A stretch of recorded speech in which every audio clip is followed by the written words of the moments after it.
Good afternoon sir. Good afternoon बच्चे।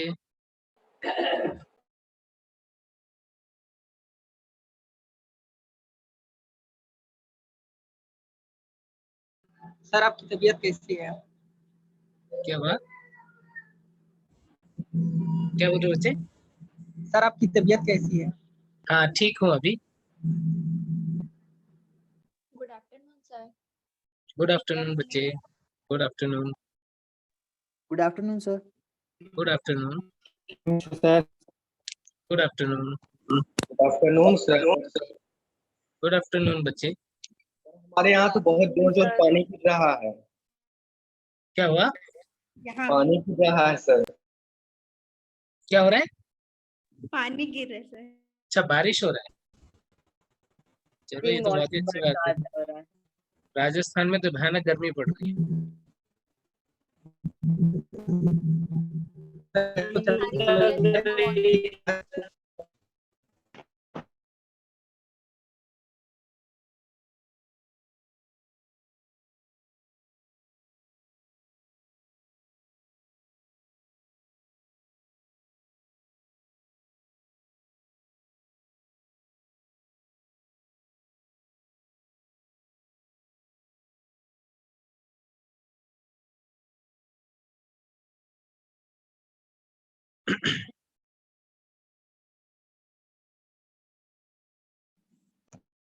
चलो last lecture में लाइट रिएक्शन पढ़ लिया था, ठीक है।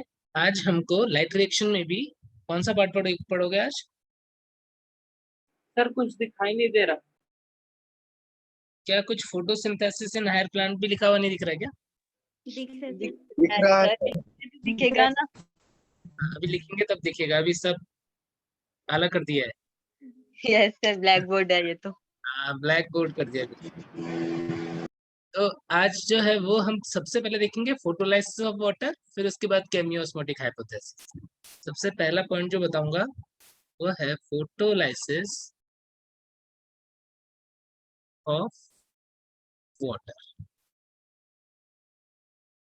वाटर का फोटोलाइसिस जो होता है वो साइक्लिक प्रोसेस में होता है कि नॉन साइक्लिक प्रोसेस में होता है? नॉन साइक्लिक में। Non cyclic. ठीक है, और ऑक्सीजन जो है वो उसी में इवॉल्व होगी उसी प्रोसेस में। तो नॉन साइक्लिक प्रोसेस के अंदर ही वाटर का फोटोलाइसिस होता है, बिल्कुल सही बात।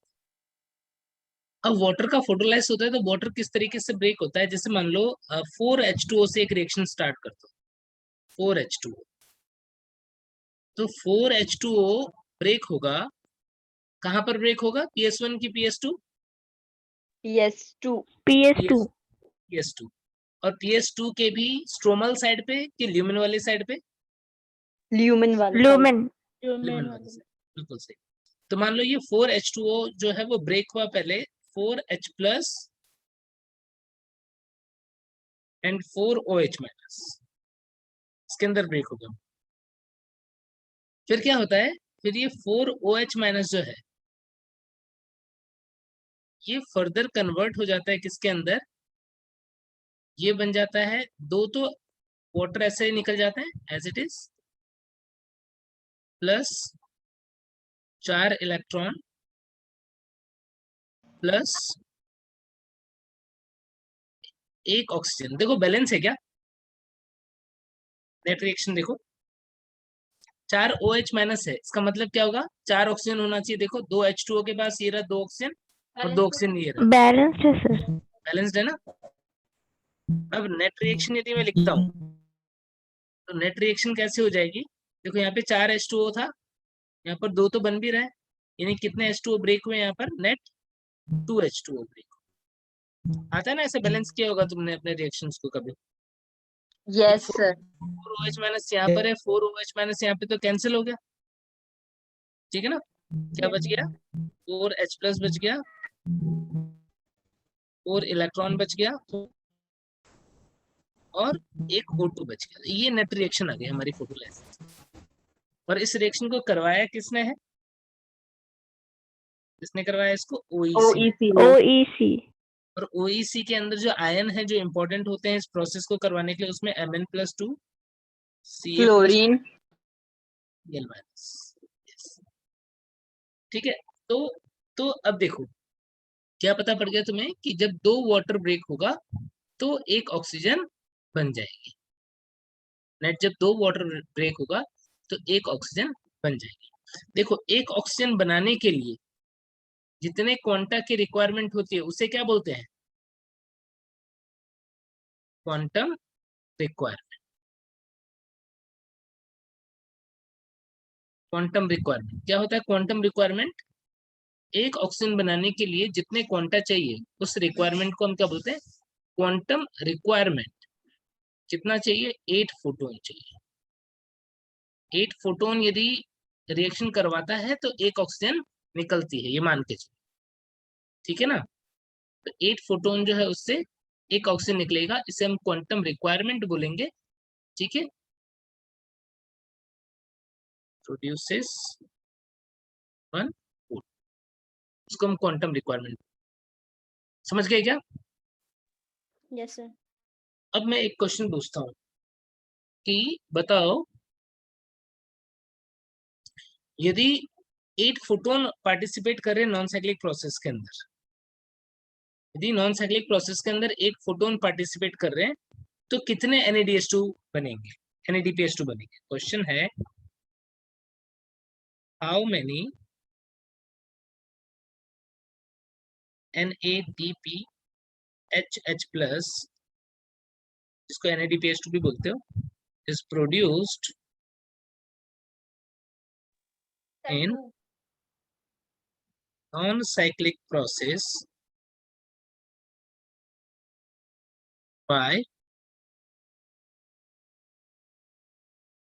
8 foot।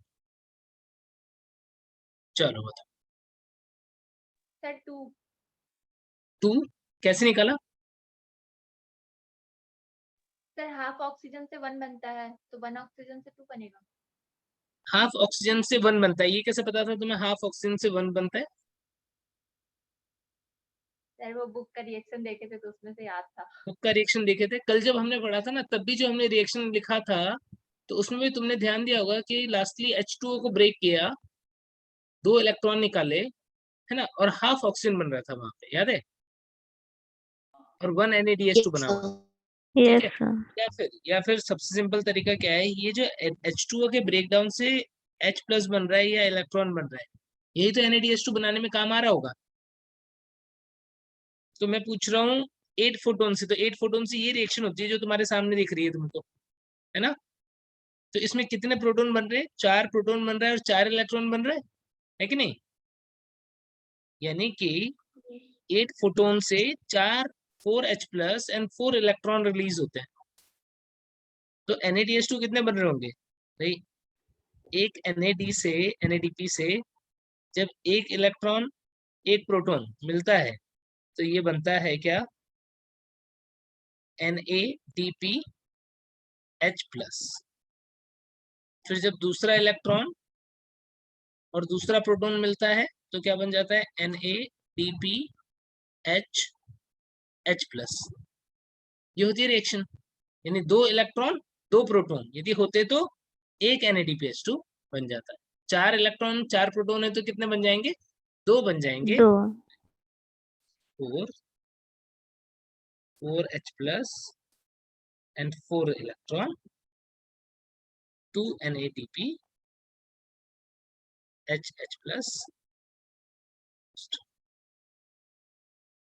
ठीक है, समझ गए क्या? फोटोलाइसिस वाली पिक्चर क्लियर है सबको? Yes sir. ठीक है, तो फिर अब देखो नेक्स्ट टॉपिक देखते हैं हम। क्या देखोगे? केमियोस्मोटिक हाइपोथेसिस। इरेज कर दो ना ये तो।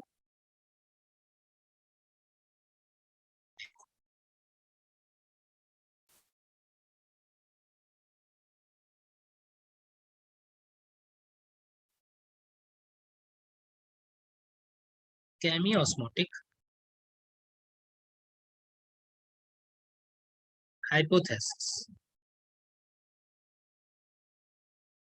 कोई बच्चा ना मुझे एक बार ना अपने मोबाइल का स्क्रीनशॉट लेकर के भेजो ना व्हाट्सएप पे, मुझे देखना है कि कैसा दिख रहा है तुम्हारा स्क्रीन, कहाँ पे क्या भेजो ना कोई एक बच्चा।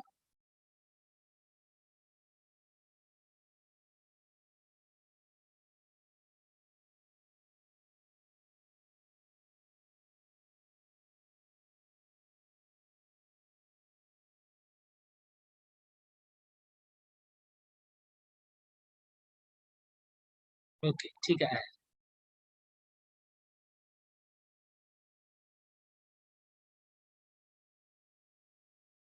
ओके वेरी, तो काफी अच्छा दिख रहा है, मतलब पूरा स्क्रीन जो है उस पर मैं पढ़ा रहा हूँ, कहीं और कुछ नहीं, बस मेरी फोटो बीच में कहीं पा रही है जिसको कि तुम इधर उधर ड्रैग भी कर सकते। ठीक है, तो बहुत ही क्लियर।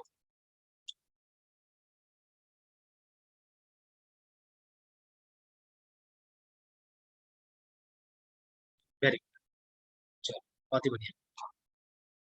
देखो, अब केमियो ऑस्मोटिक हाइपोथेसिस देख रहे हैं। केमियो ऑस्मोटिक हाइपोथेसिस किसने दिया था? पीटर मिशेल ने। पीटर मिशेल ने दिया था। इन्होंने क्या बोला? इन्होंने बोला कि भाई जो प्रोटॉन का ग्रेडियंट है ना, जो इलेक्ट्रोकेमिकल ग्रेडियंट डेवलप होता है प्रोटॉन के ट्रांसफर की वजह से इस प्रोसेस में, वही रेस्पॉन्सिबल होता है एटीपी बनने की। हालांकि हमने लास्ट लेक्चर में जब पढ़ा था तब इस बात को साथ साथ में ही समझ लिया था, बट स्टिल एक बार वापस से डायग्राम के थ्रू मैं तुम्हें वो सारी चीजें जो है फिर से बता रहा हूँ।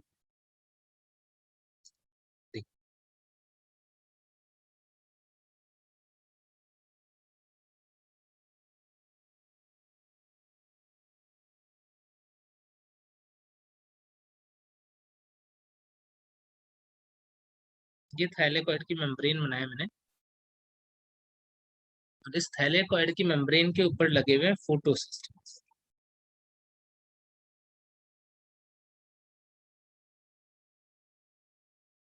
यहाँ पर लगा हुआ है, मान लो ये PS2, यहाँ पर बना लेते हैं हम PS1। ठीक है, बीच में कुछ इलेक्ट्रॉन कैरियर्स भी होते हैं या हाइड्रोजन कैरियर भी होते हैं, कुछ तो मोबाइल प्लास्टोक्यूनोन और कुछ साइटोक्रोम B6 F कॉम्प्लेक्स, ऐसे। ठीक है, और यहाँ पर एक साइड में कहीं बना ले रहा हूँ CFO CF1 particle, CFO CF।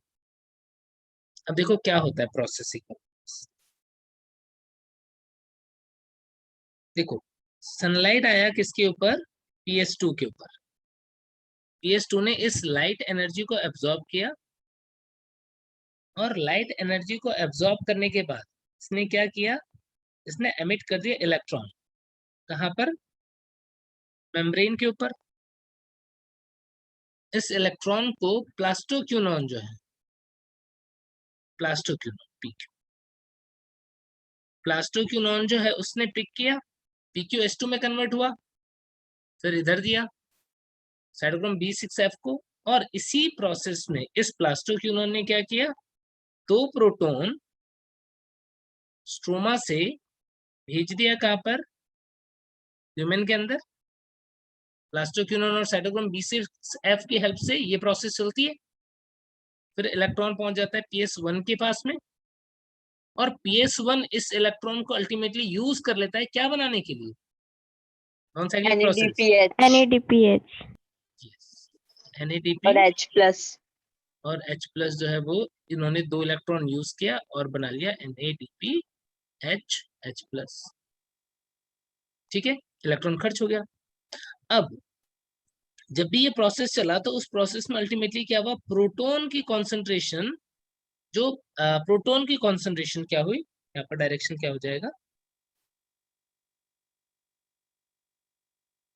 बाहर की तरफ, यानी स्ट्रोमा के अंदर प्रोटॉन की कॉन्सेंट्रेशन जो है वो हो जाएगी कम, और ल्यूमेन के अंदर हो जाएगी ज्यादा। बार बार ये प्रोसेस चल रहा था, तो प्रोटॉन की कॉन्सेंट्रेशन यहाँ पर ज्यादा हो गई। जब इलेक्ट्रॉन अल्टीमेटली कंज्यूम हो गया था NADPH2 बनाने के लिए, तो PS2 को इलेक्ट्रॉन फिर से किसने दिया था बताओ? यहाँ पर क्या हुआ था? वाटर। OEC OEC ने, यस, OEC ने वाटर का फोटोलाइसिस किया था, और इस प्रोसेस के अंदर जो इलेक्ट्रॉन बना वो इसने वापस दे दिया, ताकि ये प्रोसेस बार बार चल सके और साथ में ऑक्सीजन भी रिलीज हो। ऐसा कुछ हुआ था। तो अब यहाँ पर देखो कि इलेक्ट्रोकेमिकल ग्रेडियंट जो डेवलप हो रहा है, वो इलेक्ट्रोकेमिकल ग्रेडियंट डेवलप करने के पीछे जो मेन फोर्स है वो कौन कौन से हैं? देखो, क्या देख रहे हो? प्रोटॉन की कॉन्सेंट्रेशन ज्यादा है, यहाँ पर प्लस चार्ज ज्यादा आ जाएगा। यहाँ पर क्या है? यहाँ पर प्रोटॉन की कॉन्सेंट्रेशन कम है, नेगेटिव चार्ज हो गया। एक इलेक्ट्रोकेमिकल ग्रेडियंट डेवलप हो गया यहाँ पर, जिसकी वजह से क्या होना चाहता है, करंट, ये प्रोटॉन जो है वो फ्लो करना चाहता है बाहर की तरफ। क्या दिया हुआ है ऐसा एनसीईआरटी की बुक में एक डायग्राम, यस सर। सर जहाँ बट वो पर कहीं Yes. दिखाई नहीं दे रहा है। क्या बताना चाह रहे हैं कि इलेक्ट्रोकेमिकल ग्रेडियंट डेवलप हुआ है। कौन से, किसका इलेक्ट्रोकेमिकल ग्रेडियंट डेवलप हुआ है? प्रोटॉन का, कि यहाँ पर प्रोटॉन ज्यादा है और इस तरफ प्रोटॉन जो है वो कम है। कम है। क्या कोई बच्चा बताएगा कि कहाँ पर प्रोटॉन ज्यादा है और कहाँ पर कम है? लुमेन में ज्यादा है, स्ट्रोमा में कम। और स्ट्रोमा में कम है, बिल्कुल सही। अब इसकी वजह से क्या होगा, अभी तक जो प्रोटॉन का ट्रांसफर हुआ था वो तो हुआ था किसकी, एक्टिव ट्रांसपोर्ट की वजह से। बाहर जब निकलेगा तो एक्टिव के पैसिव, ये बाहर जब निकलेगा ल्यूमेन से, ये ल्यूमेन है और ये पैसिव होगा सर। Passive. पैसे। पैसिव हो जाएगा, फैसिलिटेटेड डिफ्यूजन के थ्रू हो जाएगा। ये है थाइलेकॉइड लैमिना। ठीक है, जब भी प्रोटॉन का ट्रांसफर इस तरीके से होगा तो ये हेड ही तो है जो एटीपी सिंथेटेज का काम करता है, और एडीपी प्लस इनऑर्गेनिक फॉस्फेट को जोड़ करके क्या बना देता है, एटीपी। ये एटीपी बन, इस तरीके से एटीपी का सिंथेसिस होता है। ये बताया था पीटर मिशेल ने। क्या सारी बातें एकदम क्रिस्टल क्लियर हो गई क्या? यहाँ पर क्वेश्चन आएगा कि बताओ तीन कौन से मेन रीजन हैं जिनकी वजह से एटीपी का, जिनकी वजह से प्रोटॉन ग्रेडियंट डेवलप हुआ है। तीन मेन रीजन यहाँ पर क्या है जिसकी वजह से प्रोटॉन ग्रेडियंट डेवलप हुआ है, बताओ। पहला ऑक्सीजन का treating। पहला वाटर का टूटना। पहला वाटर का टूटना, बिल्कुल सही बोल रहे हो, पहला वाटर का टूटना। यानी यहाँ पर पहला मुझे दिख रहा है ये दूसरा Yes. NADPH प्लस का बनना। यानी जो PS2 के पास ल्यूमेन में फोटोलाइसिस होता है वाटर का, इसकी वजह से प्रोटॉन की कॉन्सेंट्रेशन अंदर बढ़ती है, पहला रीजन। दूसरा रीजन हो गया क्या, कि जब भी प्रोसेस चल रहा है, नॉन साइक्लिक प्रोसेस या इवन हम साइक्लिक में भी देखते हैं, तो कुछ कैरियर जो है, जैसे जैसे ये प्लास्टोक्यूनॉन, ये साइटोक्रोम B6F कॉम्प्लेक्स, इन्होंने क्या किया, प्रोटॉन को एक्टिवली ट्रांसफर किया। तो एक्टिव ये जो प्रोटॉन का ट्रांसफर हो रहा है, it was the second reason responsible for formation of a proton gradient across the thylakoid membrane, or making it makes the concentration of proton higher in lumen. Okay, now the third point. तीसरा point क्या था, here at the time of NADPH2 formation, यहाँ पर क्या हो रहा है, proton is being consumed, proton consume हो गया, क्या बनाने के लिए, NADPH2 बनाने के लिए। तो इसने क्या किया, यहाँ पर प्रोटॉन की कॉन्सेंट्रेशन को कम कर दिया। So ultimately, inside the lumen, concentration of proton is high. Outside the lumen, it means in stroma, concentration of proton is low, and the proton diffuse out through CFO particle. Whenever जब भी क्या होता है, CFO particle के through ये proton move करता है, तो इस प्रोटॉन के ट्रांसफर के एनर्जी को यूज करता है, और यहाँ पर ट्विचिंग एक्टिविटी होती है। ट्विचिंग मतलब क्या, जैसे ये स्टॉक है, यहाँ पर हेड है, तो ये इस तरीके से घूमता है यहाँ पर, और घूमता है, और यहाँ पर एटीपी और फॉस्फेट बार बार में जुड़ते जाते हैं। ये घूमेगा, एटीपी फॉस्फेट जुड़ जाएंगे, एटीपी बच जाएगा। तो इस तरीके से यहाँ पर एटीपी का फॉर्मेशन हो जाता है। सर क्या एकदम क्लियर हो गई लाइट रिएक्शन में? कहीं पे भी कोई डाउट है क्या अभी भी? सर वो सेकंड वाला पॉइंट बताइए ना, सेकंड जिससे हाइड्रोजन मतलब प्रोटॉन ग्रेडियंट के बारे में जो बताया। सेकेंड पॉइंट में मैंने ये बताया कि जब भी नॉन साइक्लिक या साइक्लिक प्रोसेस चलती है, तो उस टाइम पे इलेक्ट्रॉन फ्लो के दौरान, इलेक्ट्रॉन फ्लो के टाइम पे कुछ हाइड्रोजन कैरियर जैसे plastoquinone and cytochrome B6F complex, ये क्या करती है, मिलके इस तरीके से काम करते हैं कि प्रोटॉन को पंप करते हैं किसके अंदर, ल्यूमेन के अंदर, जिसकी वजह से ल्यूमेन में प्रोटॉन की कॉन्सेंट्रेशन बढ़ जाती है। ठीक है, सर साइक्लिक में तो नहीं होगा ना ऐसा? साइक्लिक में भी होगा बच्चे। साइक्लिक में सिर्फ क्या होगा, PS1 से स्टार्ट होगा। साइक्लिक में होता तो क्या होता है, यहाँ से स्टार्ट होता है, इलेक्ट्रॉन इधर जाता, प्लास्टोक्यूनॉन की हेल्प से प्रोटॉन का ट्रांसफर होता है, फिर घूम के वापस आ जाता है। तो इलेक्ट्रॉन का फ्लो ऐसे होता है, लेकिन प्रोटॉन तो अगेंस्ट कॉन्सेंट्रेशन ग्रेडियंट ट्रांसफर हो ही जाता। सर उसपे तो उसमें ये नहीं स्टार्टिंग बनता, TS ये नहीं। फर्स्ट के लिए तो हाँ। स्टार्टिंग इलेक्ट्रॉन FES कॉम्प्लेक्स होगा ना सर लेने के लिए फिर तो? देखो, वैसे तो सबसे पहले होगा फाइलोक्यूनॉन A, है ना, क्योंकि मैंने तुम्हें जो बताया उसके अंदर तुमको उसी ऑर्डर में ढूंढना है। ऑप्शन में यदि ए दिया हो, फाइलोक्विनोन दिया हो, तो फाइलोक्विनोन आंसर करना। फाइलोक्विनोन नहीं दिया हो तो फाइलोक्विनोन के बाद में इलेक्ट्रॉन कहाँ जा रहा था, एफईएस के पास जा रहा था, तो ढूंढना। यदि ए नहीं दिया हुआ है तो क्या एफईएस दिया हुआ है, क्या एफईएस दिया हो तो वो आंसर कर देना। मान लो सपोज ऑप्शन में एफईएस भी नहीं दिया हुआ है, तो फिर देखना उसके बाद में किसके पास जाता है इलेक्ट्रॉन, फेरेडॉक्सिन के पास, तो फेरेडॉक्सिन फेरेडॉक्सिन। मिलेगा। यस, तो फिर फेरेडॉक्सिन मिलेगा। मान लो ऑप्शन में फेरेडॉक्सिन भी नहीं दिया हो, फिर ढूंढोगे तो कौन मिलेगा, प्लास्टोक्यूनॉन मिलेगा, जो ऑर्डर हमने लिखा था ना। हाँ जो सर, ये तो आप नॉन साइक्लिक का बताया पूरा स्टार्टिंग से।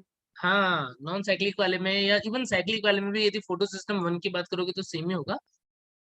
तो जो इलेक्ट्रॉन के फ्लो का ऑर्डर होगा कि कौन सबसे पहले लेगा फिर कौन लेगा, वो ऑर्डर वही होगा जो हमने लास्ट लेक्चर में पढ़ा था। बस उसमें क्या होता है, कई बार बुक के अंदर, अलग अलग बुक के अंदर ना ऑप्शंस कुछ गड़बड़ बनाए होते हैं।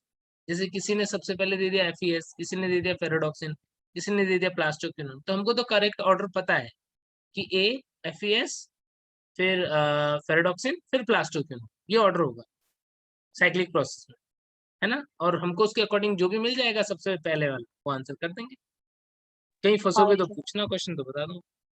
ठीक है, हाँ सर। ठीक है, चलो। तो फिर ये लाइट रिएक्शन जो है वो हमारा कंप्लीट है। अब इसके बाद में डार्क रिएक्शन।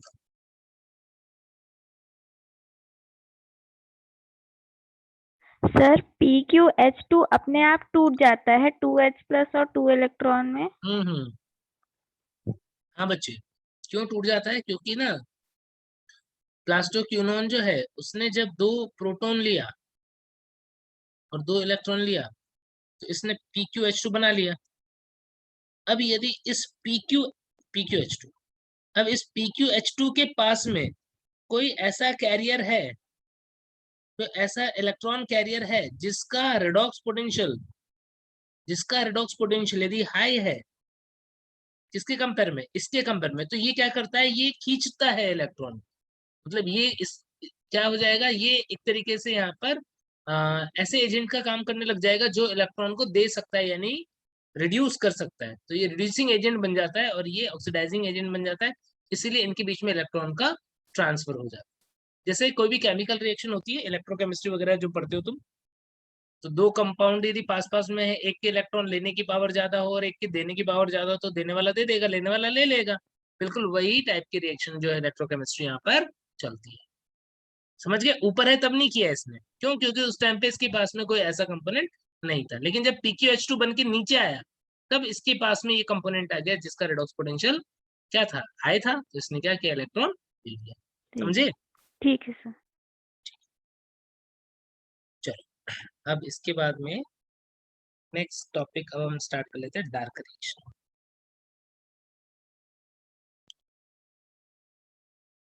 डार्क रिएक्शन, सबसे पहले मुझे बताओ, डार्क रिएक्शन होता कब है, दिन में होता है कि रात में? दोनों टाइम होता है। दोनों टाइम होता है। दिन में होता है। हाँ, दिन में होता है। सर मेनली दिन में होता है ना, जो लाइट रिएक्शन है उसकी जो प्रोडक्ट है को यूज करता है डार्क रिएक्शन है वो। बिल्कुल yes sir, ATP and NADPH। yes, occurs in daytime. Simultaneously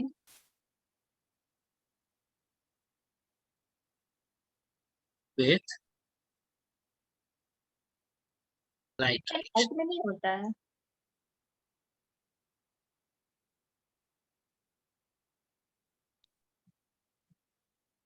यानी इसका मतलब तो ये हो गया कि डार्क रिएक्शन नाम जो है वो धोखा दे रहा है, मिसनोमर टर्म है, धोखेबाज टर्म है ये, है ना। क्योंकि तुमको ऐसा नाम पढ़ के लग रहा था, अरे डार्क रिएक्शन है तो मतलब डार्क में होना चाहिए, लेकिन ये तो लाइट में हो रहा है, मतलब दिन में हो रहा है। किसके साथ, लाइट रिएक्शन के साथ। यदि लाइट रिएक्शन नहीं होगी तो डार्क रिएक्शन चलेगी क्या? No sir. No sir. हाँ, ज्यादा से ज्यादा तुम क्या बोल सकते हो कि थोड़ी देर चल सकती है, ज्यादा से ज्यादा तुम बोल सकते हो कि सर थोड़ी देर चल सकती है ना। क्यों, क्योंकि ये वो रिएक्शन है जिसमें प्रोडक्ट यूज हो रहा है लाइट रिएक्शन का। कहने का मतलब क्या है कि लाइट रिएक्शन जब चला तो लाइट रिएक्शन के अंदर क्या बना, लाइट रिएक्शन के अंदर बना एसिमिलेटरी पावर। एसिमिलेटरी पावर क्या था वो, ATP एंड NADPH2 प्रोड्यूस्ड। ये हुआ लाइट रिएक्शन का। अब डार्क रिएक्शन में क्या होता है, dark reaction is the process in which CO2 is reduced or converted to glucose. yes glucose और हेक्सोज और कार्बोहाइड्रेट, कुछ भी बोल सकते हो, है ना। It is not always like glucose. क्यों? क्योंकि जब फोटोसिंथेसिस होगा तो हेक्सोज बनेगा, हेक्सोज को इमीडिएटली कन्वर्ट कर देंगे किसके अंदर, सुक्रोज के अंदर, क्योंकि ट्रांसपोर्टेशन तो सुक्रोज की फॉर्म में होना है। और स्टोर किस फॉर्म में करेंगे, स्टार्च की फॉर्म में, होगा कि नहीं? Yes sir. तो कुछ भी बोल सकते हैं, यानी ग्लूकोज बोलूं, चाहे हेक्सोज बोलूं, चाहे सुक्रोज बोलूं, चाहे स्टार्च बोलूं, सारा सही है, गलत नहीं है। तो कार्बोहाइड्रेट बन गया अल्टीमेटली। तो क्या हुआ, जब ये प्रोसेस यहाँ पर ऐसे चला तो उस टाइम पर क्या होगा, इसको चाहिए एसिमिलेटरी पावर, कौन सी, ATP। यानी इसके अंदर क्या होता है, ATP और NADPH2 जो है वो यूज हो जाते हैं, क्या बन जाता है, ATP जो है वो बन जाएगा ADP, लेट्स इनऑर्गेनिक फास्फेट। कर देता है CO2 को और ग्लूकोज बना देता है। कहां पर चलती है प्रोसेस, हम C3 साइकिल की बात करें तो स्ट्रोमा में, स्ट्रोमा, ठीक है। तो ये प्रोसेस चलता है किसके अंदर, लाइट रिएक्शन के, और सर ये डार्क रिएक्शन। समझ गए क्या डार्क रिएक्शन क्या प्रोसेस है? डार्क रिएक्शन वो प्रोसेस है जिसके अंदर हम देखते हैं कि CO2 किस में कन्वर्ट होता है, ग्लूकोज में, by using the assimilatory power produced in light reaction. तो उस प्रोसेस को हम डार्क रिएक्शन बोलते हैं। अब यहाँ पर डिफरेंट साइंटिस्ट ने स्टडी किया तो देखा कि मोस्टली जो फर्स्ट प्रोडक्ट है वो 3 कार्बन का बन रहा है, तो उस तरीके से C3 साइकिल डिस्कवर हुआ। कुछ साइंटिस्ट ने देखा कि अरे कुछ प्लांट्स ऐसे भी हैं जिनके अंदर फर्स्ट प्रोडक्ट 4 कार्बन का है, यानी इसके अलावा भी एक पाथवे चलता है, तो उसको बोलते हैं C4 पाथवे या C4 साइकिल। कुछ प्लांट के अंदर देखा ये 4 कार्बन का प्रोडक्ट जो है वो थोड़ा स्पेशल टाइप का है, एसिड वगैरह उसके अंदर रहते हैं, इसलिए नाम रख दिया क्रिस्टलेशन एसिड मेटाबॉलिज्म CM पाथवे। तो ये डिफरेंट टाइप के प्रोसेस जो है वो किसके अंदर इंक्लूड होते हैं, डार्क रिएक्शन के। डार्क रिएक्शन के अंदर कौन कौन से पाथवे आते हैं, C3, C4 और CM। एक एक करके डिटेल में देखते हैं। सबसे पहले हम बात करते हैं C3 साइकिल की। क्या क्या पता पड़ गया कि डार्क रिएक्शन जो है वो कहने के लिए डार्क रिएक्शन है, लेकिन होता कब है, होता है मोस्टली दिन के टाइम पे, लाइट रिएक्शन के साथ साथ में चलता है। लाइट रिएक्शन स्टॉप होगा तो थोड़ी ही देर में, एकदम इमीडिएटली तो नहीं, क्योंकि मान लो 10 मिनट 15 मिनट तक यदि ये सप्लाई बची रह जाती है जो उसने लाइट रिएक्शन में बनाया था, तो उतनी देर तक कंटिन्यू कर सकता है ये। तो ऐसा बोलेंगे कि जैसे ही लाइट रिएक्शन को स्टॉप करते हैं उसके थोड़ी देर में, ऐसा बोल देंगे, not just not immediately, or we can say after some time the dark reaction stops। मतलब डार्क रिएक्शन लाइट की एब्सेंस में कुछ समय तक हो सकती है, जब तक कि लाइट रिएक्शन के प्रोडक्ट अवेलेबल है, एसिमिलेटरी पावर अवेलेबल होती है, ठीक है। और मोस्टली इसके अंदर 3 कार्बन प्रोडक्ट बनता है, फर्स्ट C3 साइकिल या केल्विन साइकिल, कुछ में C4 और C4 कार्बन का भी प्रोडक्ट बनता है, जैसे C4 पाथवे और CM पाथवे। अब एक एक करके हम डिटेल में, सबसे पहले बात कर रहे हैं अब हम केल्विन साइकिल।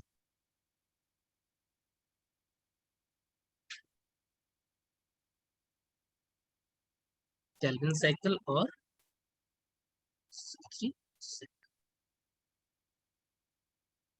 किसने डिस्कवर किया था, साइंटिस्ट का नाम मेल्विन केल्विन। मेल्विन केल्विन, ठीक है। तो यहाँ पर केल्विन जो है, और केल्विन अकेले ही नहीं थे, उनके साथ कुछ उनके और भी फ्रेंड्स भी थे। आपने बाशम का नाम सुना होगा, जी ए बाशम, नो नहीं सुना सर। क्या? नहीं सुना तो नहीं सुना। जो ये चैप्टर जहाँ पर स्टार्ट होता है ना फिजियोलॉजी, वहाँ पे साइंटिस्ट के नेम, साइंटिस्ट की कुछ इन्फॉर्मेशन होती है, एक याद है यस यस सर। एनसीईआरटी में, वो साइंटिस्ट की इन्फॉर्मेशन पढ़ना है ना, आज ही पढ़ना। तो केल्विन और बाशम और एक और साइंटिस्ट थे, इन्होंने ना मिलकर के एक्सपेरिमेंट किया था। या तो केल्विन एंड देयर कलीग्स बोल दो, या फिर बाशम का नाम तो ध्यान ही रखना क्योंकि वो दिया हुआ है एनसीईआरटी। तो उन्होंने एक्सपेरिमेंट किया था, लेकिन मेन नाम जो हम जानते हैं वो बाय मेल्विन केल्विन जे बाशम, ठीक है। और इन्होंने किसके ऊपर एक्सपेरिमेंट किया था, कौन सा प्लांट लिया था अपने एक्सपेरिमेंट के लिए? फ्लोरेला। फ्लोरेला।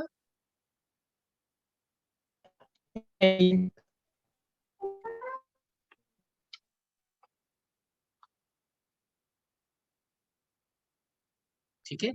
और इन्होंने अपने एक्सपेरिमेंट के लिए जो रेडियो एक्टिव एलिमेंट लिया था वो कौन सा था? C14।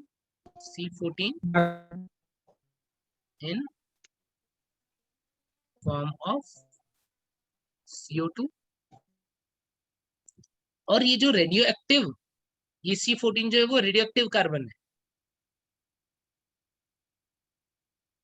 Radio active carbon. और इस रेडियो एक्टिव कार्बन वाले प्रोडक्ट को ट्रेस किया था, product traced by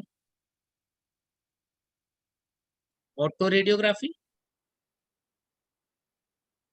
autoradiography technique जो है उसको यूज करके इन्होंने प्रोडक्ट को ट्रेस किया था and analysed using X-ray crystallography technique.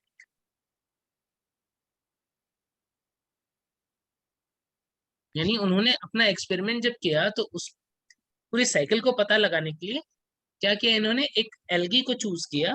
कौन सा एल्गी? क्लोरेला। और इस एक और भी यूज किया था, नाम याद हो तो, सेंडेस्मस। क्लोरेला और सेंडेस्मस नाम के एल्गी जो थे, ग्रीन एल्गी, उसे इन्होंने अपने एक्सपेरिमेंट में यूज किया था, ठीक है। और कार्बन यूज किया, रेडियो एक्टिव कार्बन CO2 की फॉर्म में। और जो प्रोडक्ट बन रहे थे उनको ऑटो रेडियोग्राफी और एक्सरे क्रिस्टलोग्राफी से इन्होंने चेक किया। क्या देखा इन्होंने देखा कि जैसे क्लोरेला को एक ऐसे मीडियम में रखा जहां पर CO2 का सोर्स जो है इन्होंने आर्टिफिशियली दिया था, मतलब CO2 खुद से उसके अंदर डाला था। तो कौन सा CO2 दिया इन्होंने C14 वाला CO2, ये CO2। और कुछ टाइम के लिए क्या किया, क्लोरेला को ये CO2 दिया और लाइट दिया, फोटोसिंथेसिस होना स्टार्ट हुआ।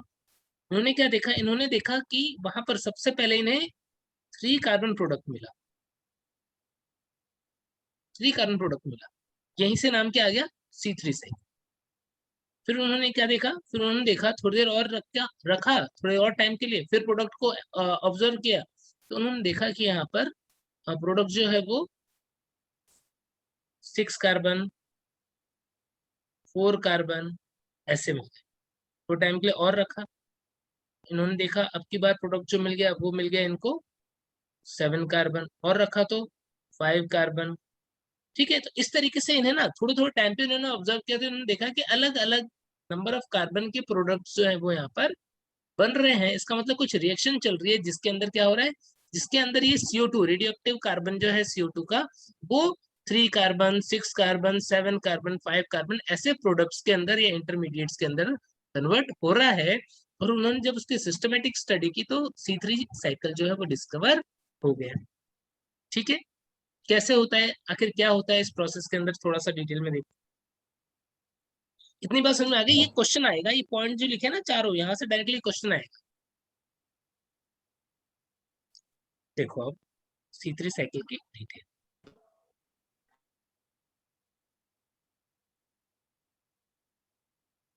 C3 साइकिल के स्टेप्स देखो।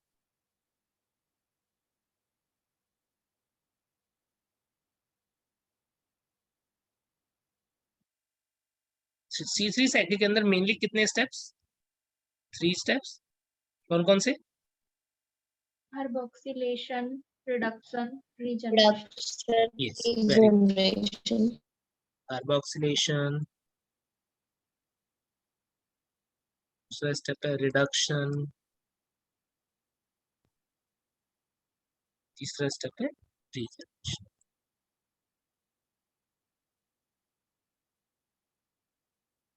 प्रोसेस कहाँ पर चल रहा है? ग्रैना की स्ट्रोमा? स्ट्रोमा। स्ट्रोमा। यहाँ पर फर्स्ट जो CO2 एक्सेप्टर होता है, CO2 को सबसे पहले रिसीव करने वाला जो कंपाउंड होगा वो कौन सा होता है? भाई साइंटिस्ट को तो पता नहीं लगा। राइबोफॉस्फेट। साइंटिस्ट को पहले क्या लगा कि फर्स्ट प्रोडक्ट तो बन रहा है वो 3 कार्बन का है ना, तो एक कार्बन हो गया CO2 का, तो 2 कार्बन वाला कोई कंपाउंड होगा जो CO2 से बाइंड कर रहा हो। पहले ये लगता था, बट जब केल्विन ने सारी साइकिल स्टडी की तो बोला 2 कार्बन वाला तो कहीं आया ही नहीं कंपाउंड, है ना। तो फिर क्या पता लगा? तो फिर पता लगा कि ये जो CO2 एक्सेप्टर है वो एक्चुअल में 5 कार्बन का कंपाउंड है। कौन सा?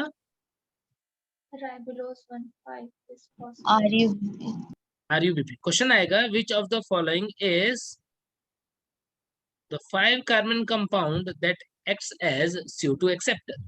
ऑप्शन दिया होगा, पहला रुबिस्को, दूसरा दिया होगा पेप्को, तीसरा दिया होगा PGAL, चौथा दिया होगा RUBP। क्या आंसर करोगे? RUBP। बच्चे ना आओ देखते ना, ताओ लगा देते हैं रुबिस्को। क्वेश्चन ने पूछा CO2 एक्सेप्टर, कार्बोहाइड्रेट है, रुबिस्को तो एंजाइम है, प्रोटीन है, ठीक है। तो RUBP जो है ये 5 कार्बन का कंपाउंड है, तो CO2 एक्सेप्टर का काम करेगा, ठीक है। और यहाँ पर ये राइबोलोज 1,5 बाइफॉस्फेट, RUBP का फुल फॉर्म होता है राइबोलोज 1,5 बाइफॉस्फेट। ये क्या करेगा? ये रिएक्ट करेगा CO2 से।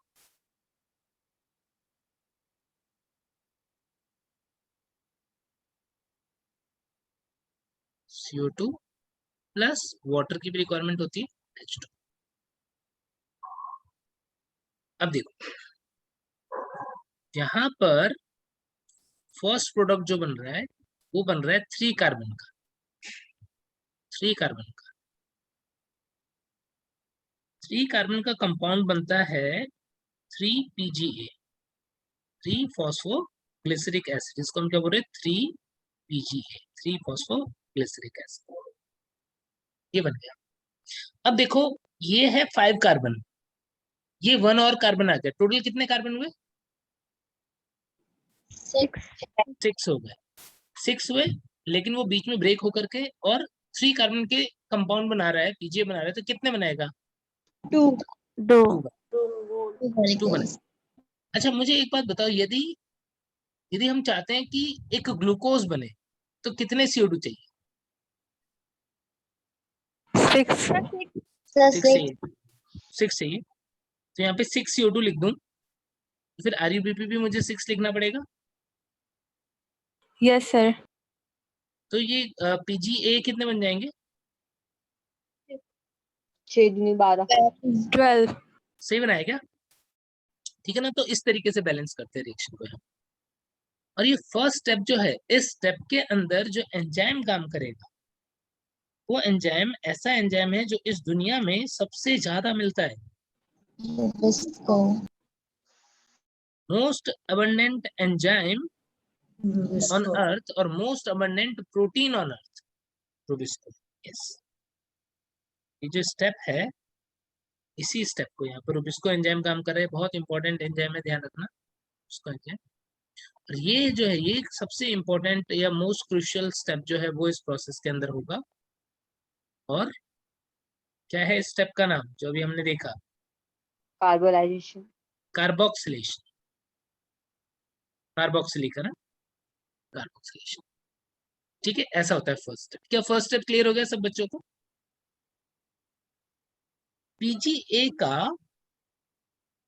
पीजीए फिर क्या होता है? कन्वर्ट हो जाता है। किस में कन्वर्ट हो जाता है? पीजीए कन्वर्ट हो जाता है ट्रायोज के अंदर। फॉस्फेट। ट्रायोज फॉस्फेट के अंदर। ट्रायोज का मतलब 3 कार्बन का शुगर। तो नाम बता सकते हो 3 कार्बन के शुगर का? 3 कार्बन का शुगर कोई नाम बताओ। नहीं, अच्छा शुगर क्या होता है वो बताओ। कार्बोहाइड्रेट। हाँ मतलब होता क्या है, केमिकली क्या होता है? देखो फॉस्फोग्लिसरिक एसिड, यदि इसमें थोड़ा फॉर्मूला पता है ना तो तुमको ये स्टेप में क्या हो रहा है वो पता पड़ेगा। कैसे? चलो यहाँ पे अलग से बना के देखो। PGA, PGA 1 2 3 carbon. Phosphoglyceric acid, glycerol क्या होता है? ग्लिसरॉल जानते हो क्या? OH ये Yes, sir. ग्लिसरॉल है। फॉस्फोग्लिसरिक एसिड, ग्लिसरॉल ये है तो ग्लिसरिक एसिड ये हो जाएगा। हाइड्रोजन बैलेंस कर लो खुद से। ये ग्लिसरिक एसिड है क्या? है ना। ये फॉस्फोग्लिसरिक एसिड बनाना है तो फॉस्फेट ग्रुप और ऐड कर दूं।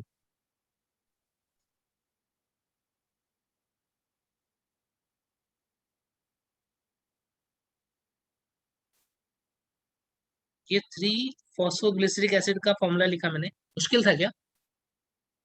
आसानी था। अब इससे मुझे क्या बनाना है? इससे मुझे बनाना है शुगर। शुगर क्या होता है पता है? ट्रायो शुगर क्या होता है? कोई भी शुगर क्या होता है? शुगर होते हैं पॉलीहाइड्रोक्सी एल्डोज या कीटोन्स, जिसमें बहुत सारे कार्बन जो है उन सब कार्बन पे एक एक OH ग्रुप होगा और एक कार्बन पे एल्डिहाइड या कीटोन ग्रुप होगा। तो यदि मेरे को फॉस्फोग्लिसरिक एसिड से शुगर बनाना है तो उस शुगर का नाम हो जाएगा 3 फॉस्फोग्लिसरल्डिहाइड। ये हो जाएगा। ये 2 फॉस्फेट होंगे तो 1,3 बाई PgL हो जाएगा, एक होगा तो 3 PgL होगा। तो यहाँ पर क्या होता है देखो, ये PgA है, इससे बनाना है PgAl, यानी इस एसिड ग्रुप को किस में कन्वर्ट कर देना है? कीटो या एल्डो में। हाँ Al लिख रहा हूँ तो एल्डो। हाँ एल्डो।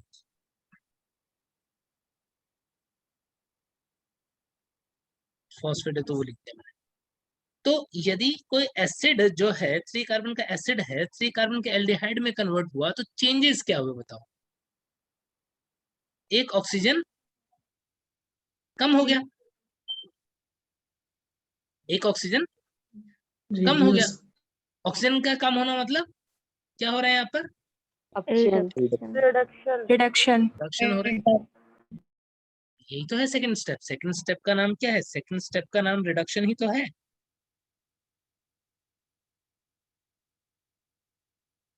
ये स्टेप जो है वो रिडक्शन ही तो है। और क्यों रिडक्शन है वो तो तुम्हें अब समझ में आ गया, क्योंकि फर्स्ट प्रोडक्ट 3 कार्बन का कंपाउंड फॉस्फोग्लिसरिक एसिड होता है। जब इससे हमको ट्रायोज शुगर बनाना है तो क्या होगा? एसिड ग्रुप को कन्वर्ट करना पड़ेगा एल्डिहाइड में। उसके लिए एक ऑक्सीजन यहाँ से बाहर निकालना पड़ेगा। इस ऑक्सीजन को बाहर कौन निकाल सकता है? बोलो, या तुम किसी को जानते हो?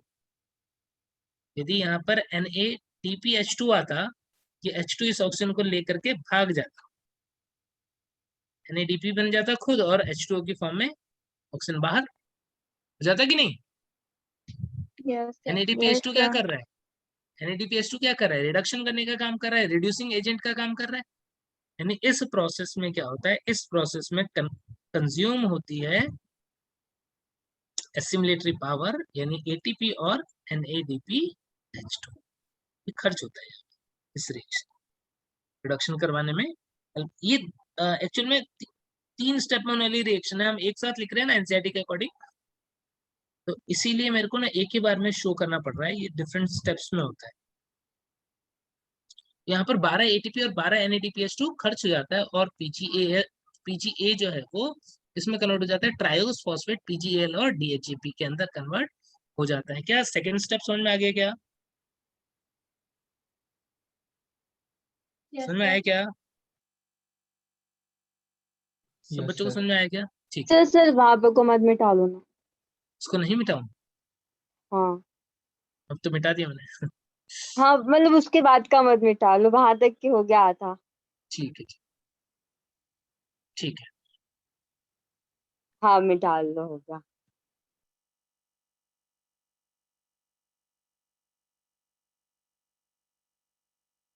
तुम लोग के उधर बारिश हो रही है तो मौसम तो अच्छा हो गया होगा। यस सर ठंड लग रही सर। ठंड मेरे लग रही है? घर हाँ सर मेरे सब घर ठंड लग रही है। अरे वाह, हमारे तरफ नहीं हो कुछ रहा है सर, कुछ मौसम बस बारिश, बना है। कुछ इधर भी बारिश भिजवा दो। सर ऑनलाइन भेजें क्या? ऑनलाइन भेज दो। ठीक है। चलो देखते हैं यहाँ पर अब क्या हुआ। मान लो दो 3 कार्बन के शुगर जो है, 2 ट्रायोज आपस में मिल जाए तो क्या एक हेक्सोज बन जाएगा क्या? Yes sir. यस, एक हेक्सोज या ग्लूकोज या फ्रक्टोज जो है वो यहाँ पर बन गया, है ना। यही फिर स्टार्च, शुगर और मतलब सुक्रोज और स्टार्च वगैरह बनाता रहेगा आगे। तो देखो, पहला स्टेप कार्बोक्सिलेशन हो गया, दूसरा रिडक्शन हो गया, ट्रायोज फॉस्फेट बन गया इसके अंदर। अब इस ट्रायोज फॉस्फेट में से 12 ट्रायोज फॉस्फेट थे, देख रहे हो। तो इस 12 में से एक निकल गया, हेक्सोज निकल गया। कितने कितने कार्बन बच गए? 10 ट्रायोज बच गए। 10 ट्रायोज का मतलब टोटल कितने कार्बन? 30. 30। और आरयूबीपी में कितने कार्बन? 5 30. 5 ये भी 6 और है, मतलब गुणा तो हो टोटल 30 था ये भी, है ना। हाँ तो क्या हो गया, ये बचे हुए, यानी यहाँ पर बचे हुए कितने बचे हुए? 10 ट्रायोज जो है, 10 ट्रायोज फॉस्फेट जो है वो कन्वर्ट हो गए किसके अंदर? वो कन्वर्ट हो गए आरयूबीपी के अंदर, रीजनरेट हो गए, दोबारा बना दिया इन्होंने ताकि प्रोसेस बार बार चलते रहे। तो CO2, 6 CO2 ग्लूकोज की फॉर्म में निकलता जा रहा है, साइकिल बार बार चलती जा रही है। थर्ड स्टेप जो है उस स्टेप को क्या बोल दोगे? थर्ड स्टेप को क्या बोल दोगे, बोलो? रीजनरेशन। इसीलिए इसका नाम रख दिया रीजनरेशन स्टेप। तो ये 3 स्टेप के अंदर क्या होता है, प्रोसेस जो है वो रन करती रहती है। कार्बोक्सिलेशन होता है जिसमें CO2 ऐड हो जाएगा, सबसे इंपॉर्टेंट स्टेप हो गया। फिर रिडक्शन होगा जिसमें हम क्या देखते हैं, देखिए रिड्यूस हो जाता है ट्रायोस फॉस्फेट के अंदर और हेक्सोज बन जाता है। और उसके बाद में बचे हुए ट्रायोस जो है वो आरयूबीपी में कन्वर्ट हो जाते हैं, जिसे हम रीजनरेशन बोलते हैं। ये जो रीजनरेशन स्टेप होता है काफी मल्टीपल स्टेप में होता है ये भी रिएक्शन। यहाँ पर लास्ट स्टेप में हम देखते हैं कि एटीपी जो है वो कंज्यूम होती है। यहाँ पर लास्ट स्टेप में एटीपी जो है वो कंज्यूम होती है। यहाँ पर हम देखते हैं कि 6 एटीपी कंज्यूम हो जाती है, 6 एटीपी। ठीक है, ऐसा हो। तो ये तो प्रोसेस की बात हो गई। तो हमने देख लिया प्रोसेस C3 साइकिल का, तीनों स्टेप्स देख लिए। अब एनर्जी कैलकुलेशन की एक बार बात करते हैं। एनर्जी कैलकुलेशन देखो, एटीपी कंज्यूम कितने हुए बताओ, कितने एटीपी कंज्यूम बताओ कोई? 18. यस, 12 यहाँ पर, 6 यहाँ पर, यानी 12 + 6 18 एटीपी कंज्यूम। एटीपी पूछो तो एटीपी बताओ। NADPH2 कितने कंज्यूम हुए? 12. 12. 12. यहाँ पर यस, 12 NADPH2 को यदि ATP के इक्विवेलेंट लिखना चाहे तो कितना, 1 NADH2 कितने ATP के इक्विवेलेंट होते हैं? 1 NADH2 तो 3 ATP के बराबर। 12 कितना? 36 ATP के बराबर हो जाएगा। कोई पूछेगा कि एक ग्लूकोज बनाना है, टोटल एनर्जी कंज्यूम कितना?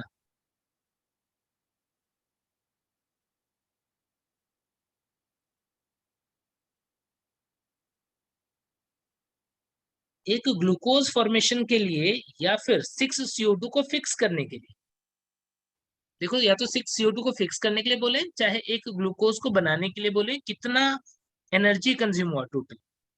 54 18 + 36 54 एटीपी। एक ग्लूकोज बनाने के लिए C3 साइकिल के थ्रू कितना होता है? 54 एटीपी कंज्यूम होता है।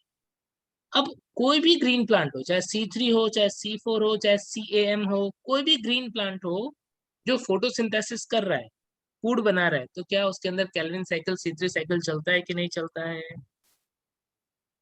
चलेगा। यदि कोई C4 प्लांट है तो उसके अंदर भी C3 साइकिल चल रहा होगा क्या? Yes sir. यदि कोई CAM प्लांट होगा तो भी C3 साइकिल चल रहा होगा क्या? यस, बिल्कुल चल रहा। ठीक है, C3 साइकिल सबको समझ में आ गई क्या? कहीं पे कोई डाउट है? सर 12 NADPH2 36 ATP के इक्वल कैसे हुआ? एक NADPH2 3 ATP के इक्विवेलेंट मानते हैं, तो 12 या 36। Okay sir. हाँ, रेस्पिरेशन में भी पढ़ते हो ना NADH2 वाला कैलकुलेशन, ठीक है, हम वहां पे भी पढ़ेंगे। अभी ध्यान रखना 1 NADPH2 is equivalent to 3 ATP, ऐसा मान के हम कैलकुलेशन करें। सर C3 साइकिल कैसे C4 प्लांट में भी हो सकता है? क्योंकि ग्लूकोज तो अल्टीमेटली यहीं पे ही बनेगा, ग्लूकोज तो इसी से ही बनेगा, तो ये तो चलना ही चलना है, ठीक है ना। C4 pathway Yes. पढ़ेंगे तब आ जाएगा वहां पर डिटेल में भी। अब तो बस ध्यान रखना कि जितने भी ग्रीन प्लांट होते हैं उनमें सब में ये चलता है, ठीक है। अब C4 पाथवे देखें। Yes, sir.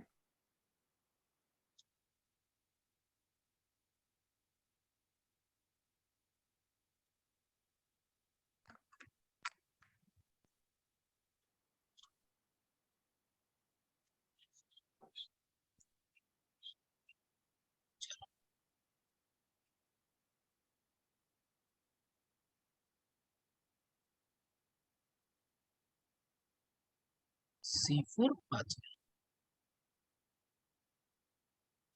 C4 पाथवे को हम हैच एंड स्लैक पाथवे भी बोलते हैं। क्यों? क्योंकि जिन साइंटिस्ट ने डिस्कवर किया था उनका नाम था हैच एंड स्लैक, इसलिए पाथवे को हम क्या बोल रहे हैं, हैच एंड स्लैक पाथवे, ठीक है। और ये C4 पाथवे किसके अंदर देखने को मिलता है? ये देखने को मिलता है हमें स्पेसिफिक टाइप के प्लांट जिनके अंदर स्पेसिफिक एनाटॉमी होती है। कौन सी anatomy? Kranz anatomy, yes, Kranz anatomy. तो it is mostly found in xerophytic plants having crange anatomy, crange anatomy of leaf, leaf का क्रेंज एनाटॉमी जो है वो उनमें प्रेजेंट होता है। ये बहुत इंपॉर्टेंट है क्रेंज एनाटॉमी। अभी देखेंगे, पहले कुछ एग्जांपल्स देख लो, बताओ यदि बताओ तो। क्रेंज एनाटॉमी किन plants? Maize, very good, maize important example है। Sorghum, very good, very good. और एक इंपॉर्टेंट शुगर केन, सही। इसके अलावा एट्रिप्लेक्स,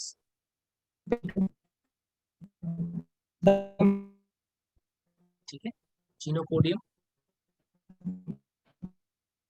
सर एट्रिप्लेक्स कॉन्फोर्टिफोलिया में सबसे ज्यादा ऑस्मोटिक प्रेशर होता है ना? हाँ यस, एट्रिप्लेक्स रेजिया नाम का एक प्लांट है जिसका ओपी सबसे ज्यादा हाई होता है, ठीक, ठीक है। तो ये कुछ एग्जांपल हमने यहाँ पर देखे, ठीक है।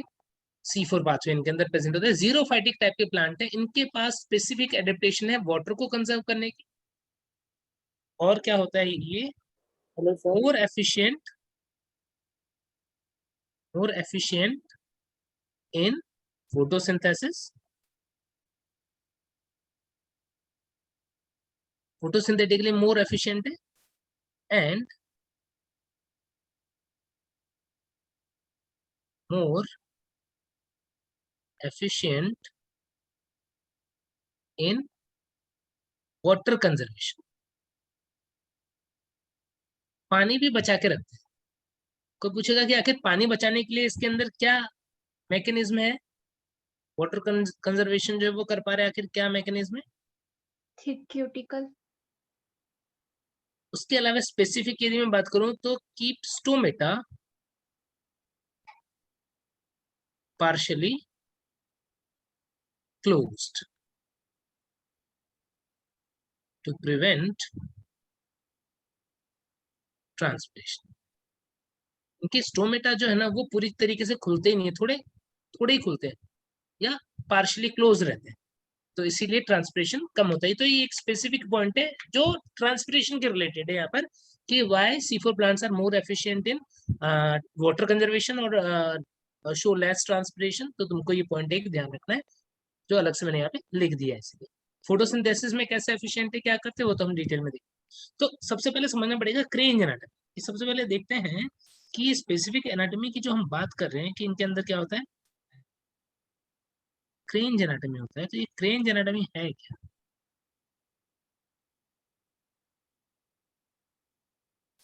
क्रेंज एनाटॉमी ऑफ लीफ। अब देखो क्या होता है, लीफ की एनाटॉमी तुमने पढ़ी है, लीफ के अंदर वॉस्कुलर बंडल के अराउंड सेल्स होती हैं, bundle sheath cells. Bundle sheath cell, parenchyma की, कोलेनकाइमा की, स्क्लेरेन्काइमा, पेरेन्काइमा। पैरेन्काइमा।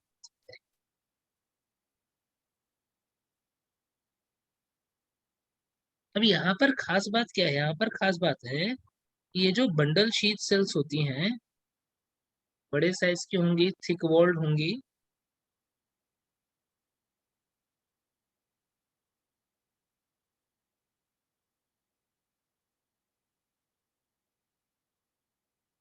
इनकी सेल वॉल थिक है, और जिस तरीके की सेल्स है, और साथ में ना कंसेंट्रिक रिंग की फॉर्म में, यानी मल्टी लेयर्ड भी हो सकती है, सिंगल लेयर हो ऐसा जरूर नहीं है, मल्टी लेयर्ड भी हो सकती है जिस तरीके से।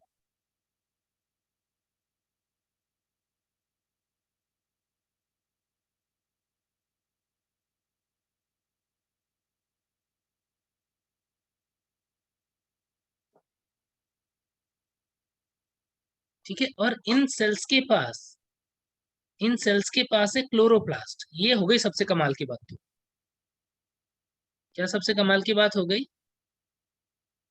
कि क्लोरोप्लास्ट जो है प्रेजेंट है किसके अंदर, बंडल शीट सेल के अंदर। और bundle sheath sales large cells हैं, इंटरसेलुलर स्पेस एब्सेंट है, थिक सेल वॉल है, क्लोरोप्लास्ट बहुत सारा प्रेजेंट है इस तरीके से। इधर जाइलम फ्लोएम भी बना देता हूँ, ये जाइलम है,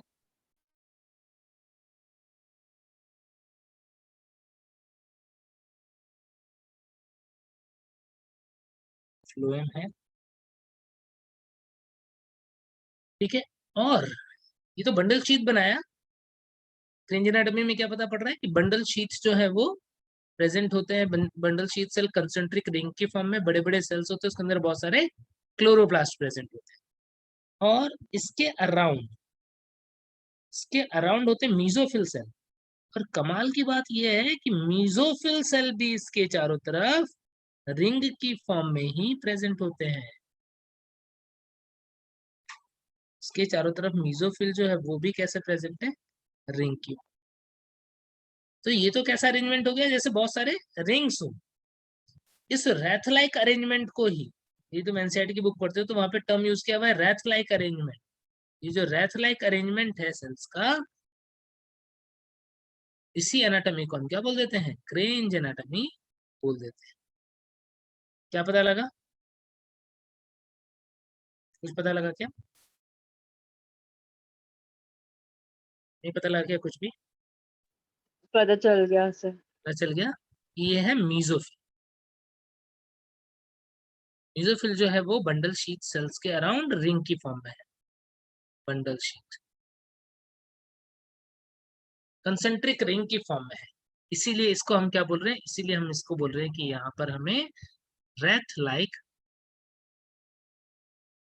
अरेंजमेंट दिख रहा है। रैथ होता है, जब तुमने देखा होगा मोस्टली हम आर्मी वगैरह में देखते हैं कि कोई शहीद हो गया तो उसको चढ़ाने के लिए ना माला जो लेकर के जाते हैं ना, वो एक मतलब माला नहीं, एक बुके जैसे ही होता है, वो ऐसा गोल सा होता है, गोल सा बुके जैसा होता है, यस वो सर। होता है रैथ, वो होता है रैथ। तो इस तरीके से यस। तो उस अपीयरेंस को ही हम क्या बोल रहे हैं, उसको हम बोल रहे हैं यहाँ पर क्रेंज एनाटॉमी। क्यों? क्योंकि बंडल शीट और मीजोफिल जो है ना वो बिल्कुल वैसे ही रैथ की फॉर्म में, रिंग की फॉर्म में जो है वो अरेंज होता है वॉस्कुलर बंडल के अराउंड। ठीक है, और बंडल शीट जो है वो मल्टी लेयर कंसेंट्रिक रिंग के फॉर्म में भी हो सकता है। कितनी बात समझ में आ गई ना? अब देखो क्या होगा, ये मीजोफिल के अंदर जो क्लोरोप्लास्ट है, अब खास बात देखना, मीजोफिल के अंदर क्लोरोप्लास्ट है, chloroplast are small, smaller, grana present, grana होता है उसके पास, और रुबिस्को एब्सेंट होता है। पेप्केज जो है Present. Cytoplasm of cell.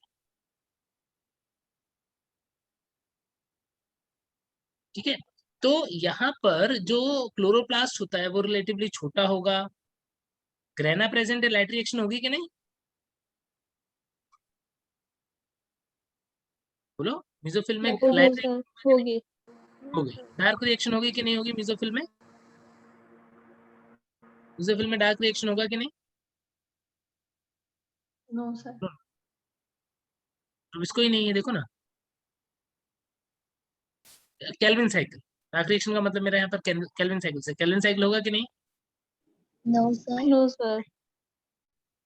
Bundle sheath जो है, उन सेल्स के अंदर हम देखते हैं कि क्लोरोप्लास्ट आर मोर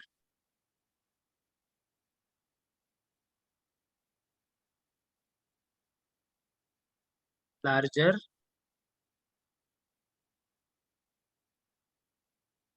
ग्रेना जो है, ग्रेना इनके अंदर एब्सेंट होता है, बट स्ट्रोमा लैमली प्रेजेंट है।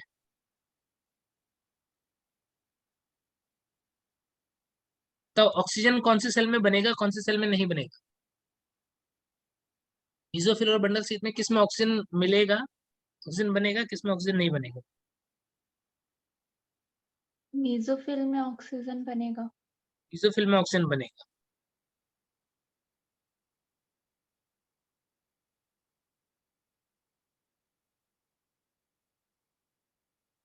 यस सर, उसमें PS2 होगा क्योंकि साइकिल नॉन साइकिल।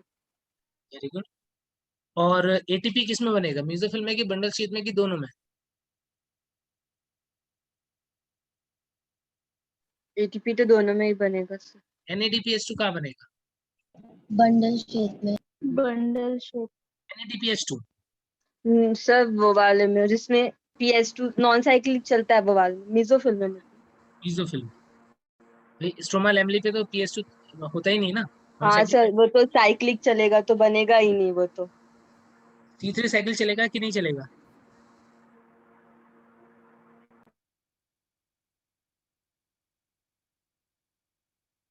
देखो यहाँ पर रुबिस्को एब्सेंट था, केल्विन साइकिल नहीं चल रहा था, बंडल शीट जो है उसके पास रुबिस्को होता है तो केल्विन साइकिल यहाँ पर चलता है। यानी क्या हो रहा होगा, यानी मीजोफिल के अंदर लाइट रिएक्शन हो रहा होगा और इससे यहाँ पर बन रहा होगा क्या, एटीपी और NADPH2। यहाँ पर क्या हो रहा होगा, यहाँ पर लाइट रिएक्शन चल रहा होगा और एटीपी और NADPH2 बन रहा होगा। इन सेल्स के बीच में प्लाज्मोडेस्मेटल कनेक्शन होते हैं। प्लाज्मोडेस्मेटा जानते हो? यस उसके सर। कनेक्शन होते हैं, तो ये ना यहाँ से आ जाते हैं किसके पास, बंडल शीट के पास, और यहाँ पर ही क्या चलाते हैं, यहाँ पर ही चलाते हैं C3 साइकिल। समझ गए? यहाँ पर बनेगा ग्लूकोज। इतनी बात समझ में आ गई क्या सब बच्चों को? अब प्रोसेस देखेंगे। ये क्रेन एनाटॉमी समझ में आया क्या सबको? Yes sir. क्रेन एनाटॉमी का मतलब हो गया कि यहाँ पर मीजोफिल और बंडल शीट जो है उनकी स्पेसिफिक अरेंजमेंट है, उन दोनों के पास क्लोरोप्लास्ट, अच्छा क्लोरोप्लास्ट दोनों के पास में है ना, इसको हम क्या बोलेंगे, यहाँ पर बोल देंगे कि C4 प्लांट जो होते हैं उनके अंदर डायमॉर्फिक क्लोरोप्लास्ट प्रेजेंट। तो तुम्हें पूछेगा कि बताओ C4 प्लांट्स के अंदर डायमॉर्फिक क्लोरोप्लास्ट होता है, इसका क्या मतलब है? क्या बोलोगे कि क्लोरोप्लास्ट मीजोफिल में भी होता है और बंडल शीट में भी होता है, बट दोनों के क्लोरोप्लास्ट में डिफरेंस है। ये छोटा है, ग्रेना प्रेजेंट है, रुबिस्को नहीं है, बड़ा है, ज्यादा है, ग्रेना नहीं है लेकिन रुबिस्को होता है। यहाँ पर मेनली लाइट रिएक्शन चलती है, यहाँ पर मेनली डार्क रिएक्शन चलती है। ठीक है क्या? आगे यस बढ़े, सर। प्रोसेस हाँ देखें। सर। चलो प्रोसेस देखते हैं फटाफट से।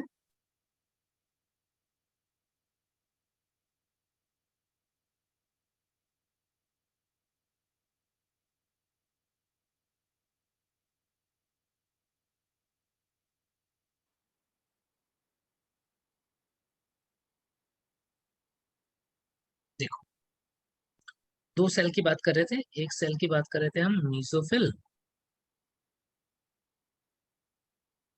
किसका सेल वॉल थिक था, मीसोफिल का कि बंडल बंडल शीट का? बंडल्स। यस,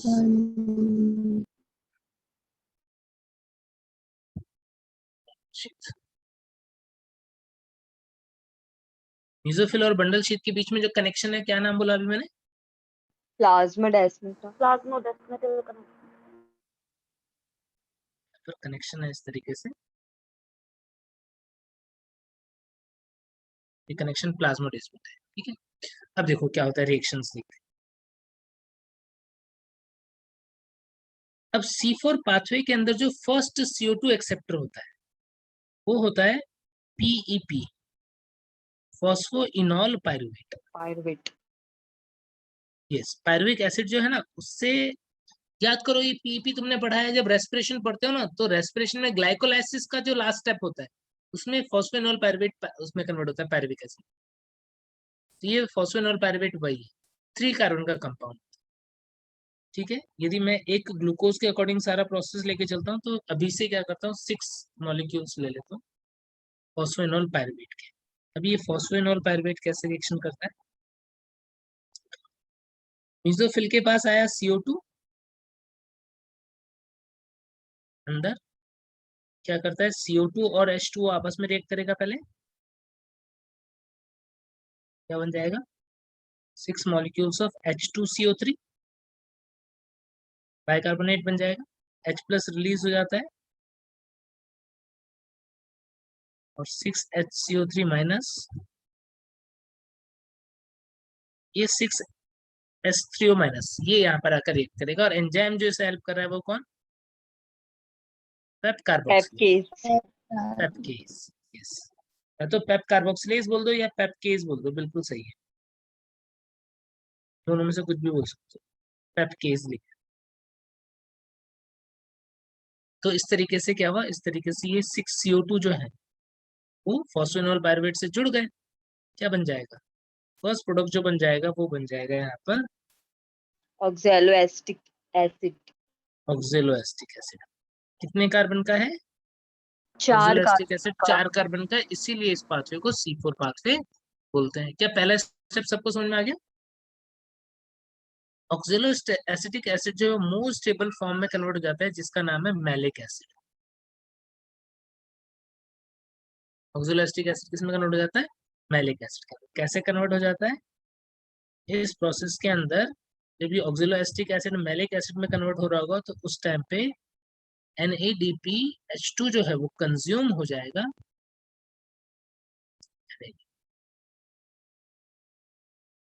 इस तरीके से। सर एस्पार्टिक एसिड में भी कन्वर्ट होता है क्या कभी कभी? यस, बिल्कुल होता है बच्चे, ये या तो मैलिक एसिड की फॉर्म में ट्रांसफर हो सकता है या एस्पार्टिक एसिड की फॉर्म में ट्रांसफर हो सकता है। और देखो, ऑक्जेलोएस्टिक एसिड से एस्पार्टिक एसिड कैसे बनता है, तुमने पढ़ा हुआ है पहले ही, रिडक्टिव एमिनेशन, याद करो, हाँ याद सर। करो। हाँ, मिनरल न्यूट्रिशन का लास्ट टॉपिक। नाइट्रोजन वाले चैप्टर में पढ़े थे। हाँ, मिनरल न्यूट्रिशन में लास्ट में बताया था कि कैसे कीटो एसिड जो है वो अमीनो एसिड में बनता है। तो मैलिक एसिड की फॉर्म में भी हो सकता है कुछ प्लांट्स के अंदर, ये एस्पार्टिक एसिड की फॉर्म में भी होता है, हमारी एनसीईआरटी में दी हुई है बात, क्लियर क्लियर। तो यहाँ पर मैलिक एसिड जो है वो अब यहाँ से ट्रांसफर हो जाता है किसके अंदर, बंडल शीट के अंदर। अभी मैं तुमको सिर्फ मैलिक एसिड का ही उससे बता रहा हूँ, लेकिन तुमने जो भी बात बोली बिल्कुल सही बोली बच्चे, वो एस्पार्टिक एसिड की फॉर्म में भी कुछ में ट्रांसफर होता है, मैलिक एसिड की फॉर्म में आ गया मान लो। अभी मैलिक एसिड यहाँ पर CO2 को रिलीज करता है, जो CO2 यहाँ पर जुड़ा था, CO2 को रिलीज करता है बंडल शीट के अंदर। ठीक है, और यहाँ पर साथ में साथ में क्या होता है, यहाँ पर NADPH2 कंज्यूम हुआ था, यहाँ पर NADPH2 बन भी जाता है।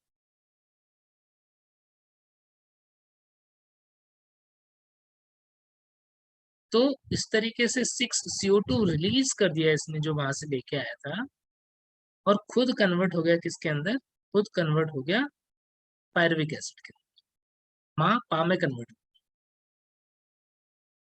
ठीक है, 6 मॉलिक्यूल। और ये पायरुविक एसिड अब आ जाएगा किसके अंदर वापस से, मीसोफिल सेल के अंदर, 6 मॉलिक्यूल्स ऑफ पायरुविक एसिड, और पायरुविक एसिड से फिर बन जाएगा क्या, फॉस्फोइनॉल पायरुवेट। इस प्रोसेस के अंदर एटीपी जो है वो कन्वर्ट होता है किसके अंदर, एडीपी में नहीं, एएमपी। 6 एटीपी से 6 एएमपी बन रहा है। कौन सा एंजाइम हेल्प करेगा, डाइकाइनेज। ये ध्यान रखना, ये इंपॉर्टेंट एंजाइम है डाइकाइनेज। लो टेम्परेचर के लिए भी सेंसिटिव होता है, इसलिए जीरोफाइटिक प्लांट लो टेम्परेचर पे ग्रो नहीं करेंगे, मुश्किल होगी वहां पर, डाइकाइनेज ठीक से काम नहीं कर पाएगा, ठीक है।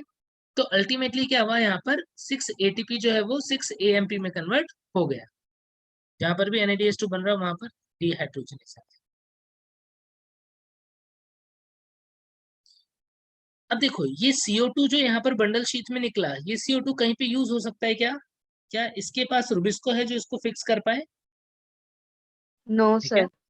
बंडल शीट के पास, याद कर लो सही से, हाँ बंडल सर है है, बंडल Yes, के बाद इसके पास, यानी इसका जो क्लोरोप्लास्ट है इसके अंदर रुबिस्को है, रुबिस्को है, तो फिर तो ये CO2 जो है वो क्या हो जाएगा, ये RuBP से रिएक्ट करेगा, एब्लोज 1,5 बाइफॉस्फेट से रिएक्ट करेगा, प्रोसेस चलाएगा C3 साइकिल और ग्लूकोज बनाएगा। तो ग्लूकोज जो है वो बनेगा किसके अंदर, बंडल शीट सेल के अंदर, क्लोरोप्लास्ट में। यहाँ पर इनिशियल CO2 फिक्सेशन, इसको हम बोल देंगे इनिशियल CO2 फिक्सेशन या CO2 फिक्सेशन, और इसको बोल देंगे हम रीफिक्सेशन या सेकेंडरी CO2 फिक्सेशन, ठीक है। तो इस तरीके से ये C4 साइकिल चलता है मेसोफिल और बंडल शीट में। अब इस प्रोसेस के होने से बेनिफिट क्या होगा, इस प्रोसेस के चलने से बेनिफिट क्या होगा, अब जो बात बता रहा हूँ वो बहुत ध्यान से समझना, थोड़ी सी मुश्किल है। दो एंजाइम है जो CO2 को फिक्स कर रहे हैं, कौन कौन से, पेप्केज और रुबिस्को। पेप्केज जो है ये मोर एफिशिएंट है, इसका Km कांस्टेंट जो है वो कम होता है। जिसका Km कांस्टेंट कम होता है मतलब लेस कॉन्सेंट्रेशन पे उसने बहुत सारा रिएक्शन किया, यानी CO2 की कॉन्सेंट्रेशन कम भी थी तो भी इसने बहुत सारा CO2 फिक्स कर लिया। किस वजह से, क्योंकि पेप्केज का Km कांस्टेंट कम है, रुबिस्को का Km कांस्टेंट ज्यादा है, माइकलिस मेंटेन कांस्टेंट। इसका मतलब ये उसके कंपेयर में लेस एफिशिएंट। क्या होगा बताओ, ये 10 CO2 फिक्स कर रहा है, ये एक को फिक्स कर रहा है, क्या होगा बोलो, ये 10 CO2 फिक्स करके यहाँ पर देगा, ये बेचारा एक को फिक्स कर पाएगा क्या, इस रुबिस्को के लिए CO2 भर भर के पड़े होंगे यहाँ पर। No sir. क्या ये जो Km कांस्टेंट कम है पेप्केज का और रुबिस्को का Km कांस्टेंट ज्यादा है, इसकी वजह से ज्यादा CO2 जो है उसको बंडल शीट में पंप किया जाएगा। इसका मतलब CO2 की कॉन्सेंट्रेशन बंडल शीट सेल के अंदर ज्यादा होगी। यस यदि यहाँ पर CO2 की कॉन्सेंट्रेशन ज्यादा होगी तो रुबिस्को को मजा आ जाएंगे, ये खूब भर भर के काम करेगा। रुबिस्को एंजाइम का पूरा नाम किसी को पता है क्या, राइबोलोस बोलो, ribulose 1,5 biphosphate carboxylase oxygenase oxygenase, यह है रुबिस्को का फुल फॉर्म। यानी रुबिस्को एंजाइम एक दोगला एंजाइम है। क्यों दोगला एंजाइम है, CO2 ज्यादा होता है तो कार्बोक्सिलेज का काम करता है, O2 ज्यादा होता है तो ऑक्सीजनेज का काम करता है। यानी जब भी किसी प्लांट के अंदर C3 प्लांट के अंदर ऑक्सीजन की कॉन्सेंट्रेशन ज्यादा होगी तो उस टाइम ये ऑक्सीजनेज वाला काम करना स्टार्ट कर देता है, जिसकी वजह से इस एंजाइम की एफिशिएंसी कम आती है। यदि कोई ऐसा प्लांट हो जहां पर CO2 की कॉन्सेंट्रेशन ज्यादा रहे O2 के कंपेयर में, हमेशा बहुत ज्यादा, मतलब नॉर्मल से जितना नॉर्मल CO2 का कॉन्सेंट्रेशन उसके कंपेयर में सेल में ज्यादा CO2 रहे, तो क्या ये ऑक्सीजनेज एक्टिविटी कर पाएगा क्या, कि सिर्फ कार्बोक्सिलेज करेगा? बोलो ना। यदि CO2 की कॉन्सेंट्रेशन ज्यादा होगी तो सिर्फ और सिर्फ कौन सी एक्टिविटी होगी? कार्बोक्सिलेज। Yes, carboxylase activity. तो यहाँ पर यही तो हुआ कि बंडल शीथ सेल जो है इसमें CO2 की कॉन्सेंट्रेशन ज्यादा होने की वजह से क्या हो जाएगा, ओनली कार्बोक्सिलेज एक्टिविटी होगी, ऑक्सीजनेज एक्टिविटी नहीं होगी। तो C3 प्लांट से बेनिफिट मिल गया इसको। C3 प्लांट के कंपेयर में यहाँ पर क्या हो रहा है, यहाँ पर सिर्फ ऑक्सीजनेज एक्टिविटी हो रही है, यानी कि फोटो रेस्पिरेशन प्रेजेंट की absent, photo respiration absent. Option. समझ गए क्यों C4 प्लांट्स की एफिशिएंसी ज्यादा आती है? समझ गए क्या? सर एक बार और बताओ ना। देखो C4 प्लांट के अंदर मीसोफिल में पेप्टेज एंजाइम काम करता है जिसकी एफिशिएंसी ज्यादा होती है CO2 फिक्स करने के लिए, क्योंकि केम कांस्टेंट कम है। तो ये ज्यादा से ज्यादा CO2 को बंडल शीथ सेल में पुश करता है, जिसकी वजह से रुबिस्को के लिए CO2 अवेलेबिलिटी ज्यादा हो जाती है, और ये अब सिर्फ कार्बोक्सिलेज एक्टिविटी करता है, ऑक्सीजनेज एक्टिविटी नहीं करता है, यानी फोटो रेस्पिरेशन नहीं होगा। फोटो रेस्पिरेशन एब्सेंट होने की वजह से इसकी क्या एक्टिविटी जो है, इसकी एफिशिएंसी जो है फोटोसिंथेसिस की वो बढ़ जाती है। समझ गए क्या? इसीलिए C4 प्लांट जो है वो ज्यादा एफिशिएंट होते हैं फोटोसिंथेसिस में as compared to C3 plants. सिर्फ फोटो रेस्पिरेशन आगे पढ़ाओगे ना? हाँ आगे पढ़ो, कल पढ़ो, ठीक है। चलो अब इसके बाद में इस चैप्टर को कंटिन्यू करेंगे। नहीं होती ना क्या बच्चे? सर, प्रैक्टिस की कोई एक्टिविटी नहीं होती ना बंडल शीथ सेल्स में? कौन सी एक्टिविटी? प्रैक्टिस का कोई रोल नहीं होता ना बंडल शीथ में? किसका कोई रोल नहीं होता? सर सर, पेप्केज प्रैक्टिस का एक जने बोलो, मुझे नहीं क्लियर आवाज आ रही। बंडल शीट में किसका रोल नहीं होता? पेप्केज पेप्केज। अच्छा हाँ, बंडल शीट में पेप्केज का कोई रोल नहीं होता, बंडल शीट में पेप्केज नहीं है, ठीक है। ओके चलो ओके, चलो फिर अब इसके बाद में हम कल जो है वो कंटिन्यू करेंगे। इतना सब बच्चे से thank you sir, good night, चलो bye bye. Bye bye bye. चलो बड़ा ऐसे बैठ के पढ़ाने में उतना मजा नहीं आ रहा है, लेकिन फिर हम लोग को भी मजा नहीं आता बिना ब्लैक बोर्ड के। हाँ वहाँ पे थोड़ा वैसे भी अभी एनर्जी डाउन भी चल रही है, तो इसलिए भी है ना। कोई नहीं, जल्दी ठीक हो जाऊंगा, फिर बोर्ड में पढ़ेंगे फिर से, है ना। Yes sir. चलो बाय बच्चों। Thank you sir. ओके।